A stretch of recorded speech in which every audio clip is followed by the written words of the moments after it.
失眠係咪飲下紅棗龍眼肉焗水就可以呢？仲有冇其他方法啊？有嘅，大家有冇聽過磁療呢？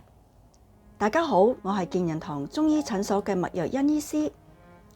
如果你嘅失眠係由於心脾兩虛，即係話平日用腦思慮過度，令到脾胃差咗，食慾不振，大便又偏稀，面色差，唔係幾好，冇乜氣血呢，咁飲紅棗龍眼肉焗水的確係有啲幫助。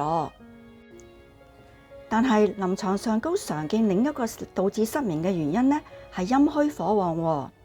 如果飲紅棗龍眼肉水呢，就會更加燥熱，火更旺，更難入睡啦。陰虛火旺失眠嘅典型症狀呢，就係覺得好燥熱啦，口乾口渴，大便偏乾，瞓覺嘅時候呢，甚至會發噩夢，瞓着咗呢都會流汗嘅。而呢一類陰虛火旺嘅失眠呢，就可以用上磁療啦。